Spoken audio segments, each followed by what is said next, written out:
Brasil tem hoje um novo candidato a santo. Um homem que, com a toga de ministro do Supremo Tribunal Federal sobre os ombros, vem operando uma série de milagres inimagináveis até mesmo para os criminosos mais otimistas. O próximo abençoado por um de seus milagres, ao que tudo indica, será um homem que havia sido condenado a mais de 425 anos de prisão, mas nas mãos do Santo Toffoli nada é impossível. Além de explicar melhor essa história, no vídeo de hoje eu vou mostrar também o prêmio mais irônico possível que foi recebido por um outro ministro do STF, mas antes vou contar mais um daqueles já tradicionais contos de fada vividos pelas ONGs durante o governo Lula. O governo federal lançou um programa de 58,8 milhões de reais para promover a cultura nos estados. Só que esse programa, o PNCC, Programa Nacional de Comitês de Cultura, beneficia ONGs ligadas a assessores do Ministério da Cultura e também aliados do PT. O ministério, comandado por Margarete Menezes, publicou uma nota afirmando que a seleção das ONGs são baseadas na capacidade técnica e na qualificação das mesmas. A nota ainda diz que não houve conflito de interesses e que não compete ao Ministério avaliar a filiação partidária dos coordenadores dos comitês. Só que o que foi registrado na prática não é tão simples quanto essa nota faz parecer. Uma das ONGs contempladas tem como líder um empresário mato-grossense investigado pela Operação Pão e Circo por suposto envolvimento em crimes como peculato e lavagem de dinheiro. Outro caso, no mínimo curioso, aconteceu no Distrito Federal. A Associação Artística Mapate lidera o comitê local, só que essa associação tinha como vice-presidente Yuri Soares Franco, que renunciou à posição na entidade e assumiu um cargo no Ministério da Cultura apenas 9 meses antes da Mapate ter firmado o acordo com o Ministério. No Amazonas, a coordenação do comitê estadual está nas mãos do Instituto de Articulação de Juventude da Amazônia. Um dos integrantes do Instituto, Juan Octávio da Silva Rodrigues, recebeu um cargo comissionado no Ministério da Cultura depois do convênio já ter sido firmado. Mas tudo isso são apenas coincidências. Afinal, o Ministério da Cultura disse na nota que não houve conflito de interesses. E o governo Lula jamais mentiu em uma nota oficial, não é mesmo? Bom, por falar em ministério, o próximo assunto é sobre um ministro, mas dessa vez do STF. Só que antes disso eu tenho um recadinho rápido para você. Eu tenho certeza que você frequentemente passa por situações em que militantes de esquerda tentam lhe empurrar as suas narrativas como se fossem a verdade. Pensando nisso, eu criei um material em vídeo chamado 12 estratégias para vencer debates contra militantes de esquerda. São 12 aulas no módulo principal, com 12 estratégias diferentes, 7 delas já presentes no e-book que eu disponibilizei há algum tempo, só que explicadas de maneira mais detalhada nesse curso, e mais 5 estratégias inéditas. Além dessas aulas, você terá acesso também a módulos bônus, como um acervo com vários debates históricos entre candidatos, desde a eleição presidencial de 1989, passando pelas disputas de 94, 2002, 2006, 2010, 2014, 2018 e 2022, e ainda o icônico debate entre candidatos a prefeito de São Paulo, onde aquela cena da cadeirada aconteceu. Todos esses vídeos na íntegra. Também como bônus, você terá acesso a algumas aulas com os principais ensinamentos de livros best-sellers mundiais que ajudarão você a se tornar imbatível contra a militância de esquerda. E que fique claro, isso não se aplica apenas a debates entre políticos, candidatos, em público. Não, vale para aquelas discussões do dia a dia com amigos, colegas de trabalho, familiares, etc. E agora a melhor parte. Nessa primeira semana, em função do lançamento, eu coloquei um preço promocional, apenas R$ 97,00, que pode ser feito no Pix, boleto ou até mesmo parcelado no cartão.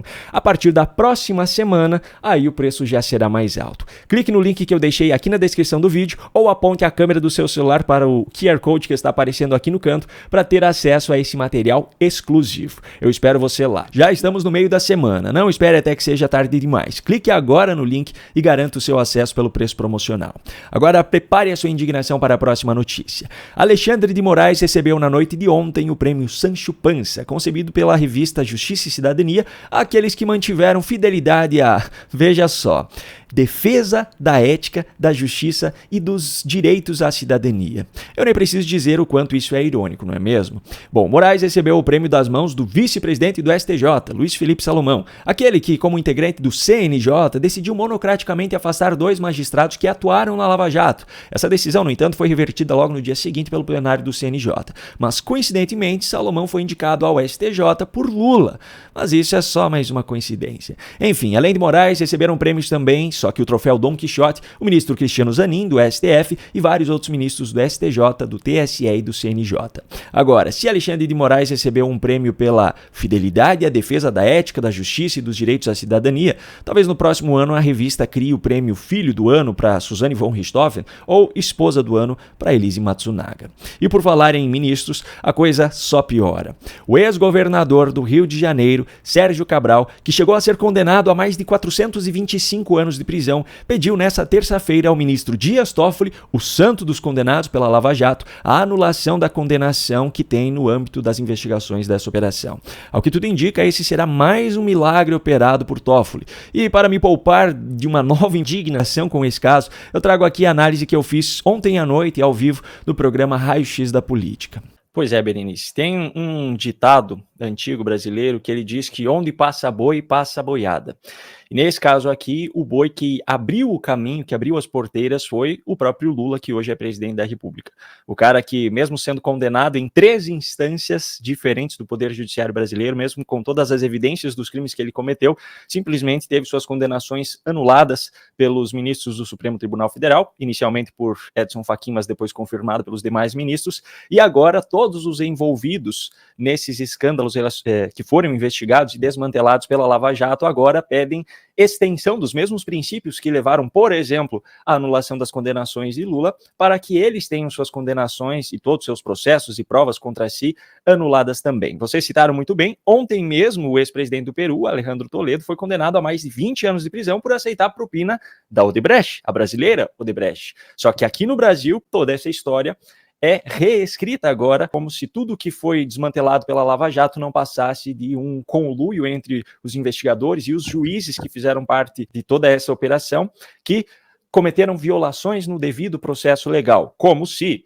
mesmo que tenham ocorrido irregularidades no devido processo legal, os crimes não deixaram de existir, eles estão ali, só poderiam, se as provas foram obtidas de forma irregular, poderiam ser obtidas de forma regular e pronto, as condenações podem vir da mesma forma. Só que esse pensamento de que violações ao devido processo legal leva à necessidade de anular as condenações é seletivo, como tudo aqui no Brasil, é relativo, como a democracia de Lula, porque quando estamos falando, por exemplo, das violações cometidas pelos juízes auxiliares de Moraes, tanto dentro do STF quanto no TSE, como, por exemplo, aquele pedido do juiz do STF ao chefe lá de um setor do TSE para que fosse usada a criatividade para encontrar provas contra a revista Oeste, porque até então eles não tinham encontrado nada, aí, para isso, não anula condenação a ninguém, não anula censura ou bloqueio de perfil que foi aplicado a ninguém, nada. Pelo contrário, são investigados o vazamento das mensagens, em vez de investigar as irregularidades no processo. E agora, nesse caso aqui, Cabral, assim como os demais empresários e políticos envolvidos nesses casos de corrupção, eles já devem estar criando até mesmo uma religião para cultuar Toffoli como o seu santo, salvador de toda essa turma. Eles já devem ter até quadros nas suas casas com a foto do Dias Toffoli. E quem poderia imaginar que ele seria hoje um instrumento para esse tipo de coisa, não é mesmo? Eu falei anteriormente sobre Flávio Dino, que era um cara que nunca fez questão de esconder a sua militância política, agora estando dentro do Supremo Tribunal Federal, age da mesma forma.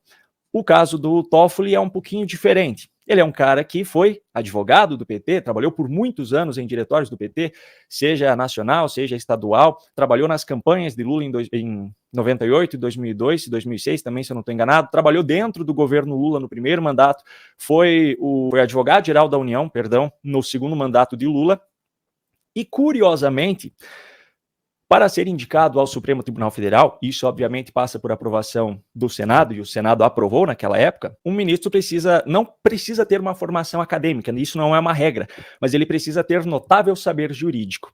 No caso de Dias Toffoli, ele tem a faculdade de Direito, então aí é um primeiro passo, mas eu fiz até questão de imprimir aqui o currículo dele com todas as formações, as especializações dele, todas as pós-graduações, tudo que ele fez depois da faculdade para que o tornasse uma pessoa digna do cargo de ministro do Supremo Tribunal Federal. E para minha surpresa, eu não precisei nem ligar a impressora para isso, porque isso daqui é o que o Dias Toffoli tem de especializações dentro da área do direito.